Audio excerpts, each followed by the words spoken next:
जय हिंद फ्रेंड्स, कैसे हैं आप सब। आशा करता हूं कि आप सभी अच्छे होंगे। मेरे साथियों, राजनीति शास्त्र और राजनीति दर्शन की आज हम बात करने वाले हैं कि दोनों में अंतर क्या है। आप देखिए क्या है कि अंतर को जब नहीं समझ पाते हैं तो इन दोनों चीज़ों में भेद नहीं कर पाते, और यह जानना राजनीति को समझने के लिए यह जानना बहुत ही आवश्यक है, क्योंकि बिना इसके राजनीति में अगर हम आगे बढ़ते हैं तो मेरे साथियों यह निराधार है।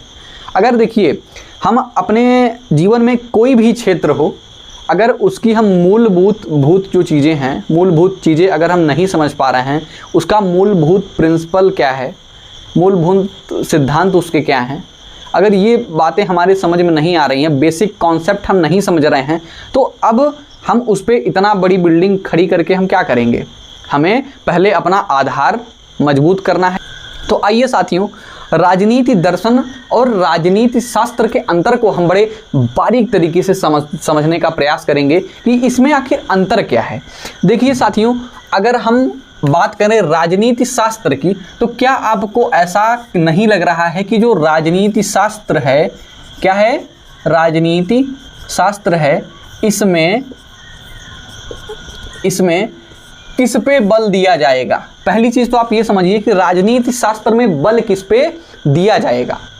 देखिए क्या होता है कि जब हम कोई चीज़ बनाते हैं, कोई भी चीज़, जब जैसे कि मान लीजिए खाना ही बना रहे हैं, तो उसमें क्या है, सब्जी की ज़रूरत है, दाल की ज़रूरत है, नमक की ज़रूरत है, सारी चीज़ों की आवश्यकता है ना। इन्हीं सारी चीज़ों से मिल के क्या बनता है, भोजन बनता है, भोजन तैयार होता है। लेकिन इसे तो हम कहेंगे कि ये हमारे मतलब बेसिक्स जो भी हैं कि इनमें आवश्यकता किन किन सामग्रियों की है, वह हम आपको गिना दिए कि भाई आवश्यकता इसमें जो जो चीज़ें लग रही हैं, इसमें खाना बनाने के लिए ये चीज़ें चाहिए। लेकिन आपने कभी सोचा है कि अगर हम मूलभूत सिद्धांत पे अगर इसके ध्यान दें कि भूख, देखिए भूख, आपने अगर कभी ये चीज़ सोचा होगा, हंग्री, अगर इसके बारे में जब आप सोचेंगे कि हमें भूख जब लगी है, तब हमने इस चीज़ को सोचा कि हमें क्या है, खाना बनाना चाहिए, हमें खाना बनाना चाहिए। हमारे थाली में यूं ही भोजन नहीं आ जाते, उसमें भी इसके पीछे भी क्या है कि तमाम विचार हमारे मन में होते हैं, तमाम थॉट्स हमारे मन में होते हैं कि आज हमें क्या खाना है, दही खाना है, आज हमें पूड़ी खाना है, आज हमें बढ़िया सब्जी खानी है, किसी को मशरूम खाना है ना। मुंह में पानी मत लाइए। लेकिन अब यह चीज़ें क्या हैं, हम पहले क्या कर रहे हैं, विचार कर रहे हैं, क्या कर रहे हैं, चिंतन कर रहे हैं कि हमें ये चीज़ कब खाना है, कैसे खाना है और किस लिए खाना है। हम अब इसी के बारे में हम अपने थॉट प्रोसेस को लगाए। जैसे क्या है कि आपने घर में अक्सर ये सुना होगा कि आज क्या बनेगा। ये बहुत ही कॉमन फैक्टर है हमारे लाइफ में। सभी के घर में ये पूछा ही जाता है कि आज क्या बनेगा, क्या खाने का मन है। तो इसके पीछे कौन सा बताइए प्रिंसिपल वर्क कर रहा है, आप अपने दिमाग से बताइएगा। इसमें वर्क जो कर रहा है उसे हम कहते हैं मन। हमारा मन अब क्या कर रहा है, जैसे मान लीजिए कि अब हमारा आज शाम को हमारा मन कर दिया पूड़ी खाने का। क्या खाने का, पूड़ी खाने का। है तो छोटी चीज़, लेकिन इसके पीछे हमारे विचार लग गए। अब चिंतन हम कर रहे हैं कि आज हमें पूड़ी खानी है, हमने ऑर्डर दे दिया। लेकिन जब हमने विचार किया, हमने ऑर्डर तभी दिया कि भाई आज पूड़ी बन जाए। अब बताइए, इसमें तो सामग्रियां आपको मिल जाएंगी। अब पूड़ी बनाने की विधि को जब समझेंगे तो वही एक तरीके से समझिए क्या है, वह शास्त्र बन जाएगा, वह नियम बन जाएगा। लेकिन इसके पीछे जो काम कर रहा था वो हमारा मन। हमारा जब मन किया तभी ना हम ऑर्डर दिए। तो अब पूड़ी बनाने की सामग्री क्या है, वह सिद्धांत अलग है, लेकिन जब हमारा मन किया तो ये चीज़ें अलग है। तो इसी तरीके से मैंने आपको छोटे एग्जाम्पल के थ्रू बताया कि शास्त्र और दर्शन में अंतर क्या होता है। अब देखिए, पूड़ी बनने के पीछे जो हमारा मन कार्य कर रहा है वह विचार है। हम चिंतन कर रहे हैं कि इसको हम खाएंगे, और खाएंगे तो आपको स्वाद पता है ना, इसलिए आप सोच रहे हैं। अब देखिए आपके मन में एक बात आ गई कि अब इस पूड़ी में क्या है, नमक और अजवाइन डालेंगे तो पूड़ी और भी बेहतर हो जाएगी।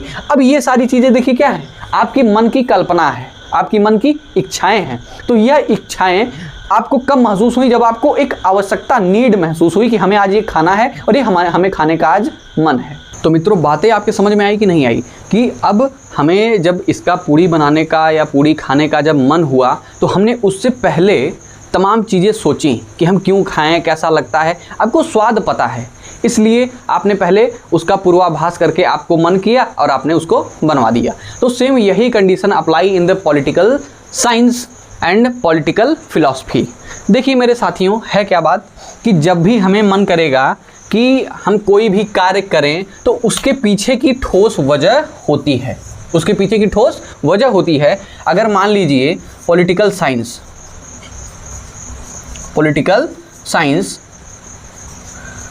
साइंस मेरे साथियों, आपको पढ़ने की आवश्यकता क्यों पड़ी, ये कौन बताया? आप अपने दिमाग से अब सोच के बताइए कि हमें पॉलिटिकल साइंस हम क्यों पढ़ रहे हैं, इसकी आवश्यकता क्यों पड़ी।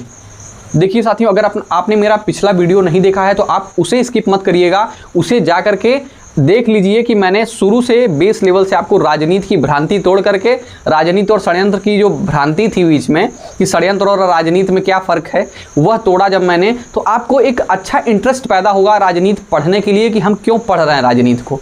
लेकिन यहाँ पे जो चीज़ें हैं कि पॉलिटिकल साइंस हम पढ़ क्यों रहे हैं, इसके पीछे तमाम वजह रही हैं, वो मैंने पिछली वीडियो में बताया है। लेकिन बहुत ही संक्षेप में मैं आपको अगर बताऊं कि इसकी आवश्यकता हमें समाज को एक नया आयाम देने के लिए, संगठित करने के लिए, व्यवस्थित करने के लिए, है ना, बहुत सारे तमाम कारण ऐसे रहे हैं कि जिससे पॉलिटिकल साइंस आपके मन में बहुत सारी भावनाएं पैदा करता है।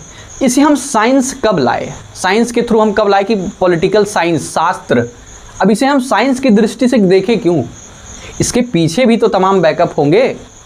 क्यों? क्योंकि हमें ये चीज़ें मिल गई थी पॉलिटिकल फिलॉसफी।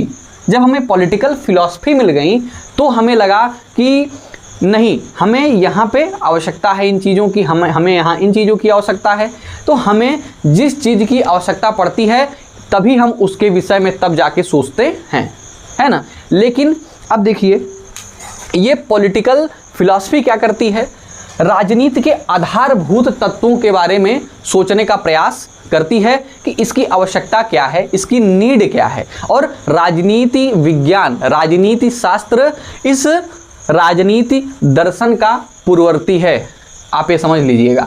इससे राजनीति जो विज्ञान है आपका, इससे पहले आपका राजनीति दर्शन आया था। हम एक थॉट क्रिएट किए थे कि हमें किन चीज़ों की आवश्यकता है। जैसे मैंने आपको ये पूरी का एग्जाम्पल समझाया, आपको खाने पीने से रिलेटेड मैंने छोटे छोटे एग्जाम्पल समझाए कि हमें आवश्यकता जब महसूस होती है, हम एक अच्छे समाज का, एक अच्छे परिदृश्य की जब हम कल्पना करते हैं, तभी हमें आवश्यकता लगती है कि हमें ये चीज़ें पढ़नी चाहिए, समझनी चाहिए। इसीलिए हमें कोई भी साधन क्यों उपलब्ध करवाया जा रहा है, हमें ये साधन क्यों चाहिए, इसके पीछे की ठोस वजह होती है। तो पॉलिटिकल साइंस आने के लिए, पॉलिटिकल साइंस आपके समक्ष तभी आया जब लोगों के मन में, विचारकों के मन में पॉलिटिकल फिलॉसफी थी। तो ये हो गई आपकी पॉलिटिकल फिलॉसफी की बातें। हम समझने का साथियों प्रयास करेंगे कि जो राजनीतिक शास्त्र है, ठीक है, ये आया कैसे। ये तो हाँ आप समझ ही गए होंगे कि राजनीति शास्त्र का प्रादुर्भाव कहाँ से हुआ, यह हुआ आपका पॉलिटिकल फिलॉसफी से। लेकिन जब पॉलिटिकल फिलॉसफी ये क्या करती है, ये क्या करती है, देखिए, जो राज्य की आधारभूत सिद्धांत हैं, यानी कि जिस पे ये आपकी पॉलिटिकल क्या है, टिकी हुई है। अब ये जो इसका ये बेस है, ये क्या है, यही है आपका पॉलिटिकल फिलॉसफी, ठीक है, यही आपका है पॉलिटिकल फिलॉसफी। अगर ये ना रहता तो ये पॉलिटिकल यहाँ पे बन करके साइंस ना आता। हमारे मन में पॉलिटिकल फिलॉसफी आई तभी जा करके हमारे पास ये पॉलिटिकल साइंस आई। अब देखिए, ये एक दूसरे से साथियों कैसे भिन्न हैं। गार्नर ने, ब्लंसली ने बहुत सारी बातें अपने मतानुसार बताई है, तमाम विद्वानों ने अपना अलग अलग मत दिया, लेकिन इसमें अंतर स्पष्ट करना थोड़ा कठिन है। कठिन तो है लेकिन नामुमकिन नहीं है। देखिए, अब इसमें आधारभूत सिद्धांतों का हम अध्ययन कर रहे हैं आपकी पॉलिटिकल फिलॉसफी में, लेकिन पॉलिटिकल साइंस में जब ये चीज़ें सोच आपकी जब ग्राउंड लेवल पे आ गई, जो पॉलिटिकल फिलॉसफी थी ये उभर करके जब एक रिजल्ट दे दी, तो इसी रिजल्ट का जब हम बराबर अध्ययन करते रहते हैं कि इसमें चीज़ें कहाँ बदलेंगी, सुधार की कहाँ आवश्यकता है, कमी कहाँ है ना। जैसे मान लीजिए आपका कार्य क्षेत्र हो गया, सरकार हुआ, शासन हुआ, ग्राउंड लेवल पे जो वर्क आपको दिख रहे हैं इस समाज में, ये कैसे आए? ये आपके पॉलिटिकल फिलॉसफी से ही ये पैदा हुए, लेकिन इसे इम्प्लीमेंट करने के लिए जिस नियम की आवश्यकता पड़ी, जिस रूल की आवश्यकता पड़ी, उसी का ये अध्ययन करती है आपकी पॉलिटिकल साइंस। पॉलिटिकल साइंस उसी का अध्ययन करती है। तो ये इसी तरह एक दूसरे से भिन्न है, इसी प्रकार से एक दूसरे से भिन्न है। इसमें देखिए कार्य क्षेत्र का अध्ययन किया जाता है। जो ग्राउंड लेवल पे आपका जो वर्क होता है, इसका आप यहाँ पे अध्ययन करते हैं, ग्राउंड वर्क का अध्ययन करते हैं, जो आपकी पॉलिटिकल साइंस है। लेकिन इससे पहले समाज में हमने जो भी सारी चीज़ें अपने मन में सोची थी कि हमारा समाज कैसा बनना चाहिए, हमारा समाज कैसा होना चाहिए, इसका अध्ययन कौन किया? इसका अध्ययन सबसे पहले कौन किया? पॉलिटिकल फिलॉसफी, जिसे हम राजनीति दर्शन कहते हैं, है ना, राजनीति दर्शन कहते हैं। अब राजनीति शास्त्र आपको समझ में आया। राजनीति दर्शन और राजनीति शास्त्र में साथियों अंतर क्या है? तो आशा करता हूं कि आपको यह लेक्चर बहुत ही पसंद आएगा, बहुत ही पसंद आया होगा। आपको जो भी फैक्ट रहे हैं इसके, वो बहुत कॉन्सेप्चुअल, बहुत अच्छे तरीके से मैंने सारी चीज़ें क्लियर की हैं। आपको कोई डाउट नहीं रह गया होगा। अगर डाउट है तो आप कमेंट बॉक्स में जाके कमेंट करिएगा। चीज़ें ना समझ में आए तो पूछिएगा, वहाँ पर हम रिप्लाई देने का अपना पूरा प्रयास करेंगे कि आपको हम आपका जवाब दे पाएँ, आप जो भी हमसे पूछें। और लगभग सारे कमेंट साथियों मैं पढ़ता हूँ। और चैनल को आप सब्सक्राइब अगर नहीं किए हैं तो चैनल को प्लीज़ एक बार सब्सक्राइब कर लीजिए, क्योंकि पॉलिटिकल साइंस इतना बेस लेवल से साथियों और एक बेहतर एग्जाम्पल के साथ शायद आपको ना पढ़ाए, है ना। तो इसलिए आप चैनल को सब्सक्राइब करके हमें फॉलो करिए और शेयर करिए क्लास को, क्योंकि आप ज़्यादा से ज़्यादा अगर हमारा सहयोग करेंगे तो मैं आपके लिए हमेशा सर्वथा कुछ बेहतर करता रहा हूँ और करता ही रहूँगा। तो तब तक के लिए दीजिए इजाज़त। नमस्कार, धन्यवाद।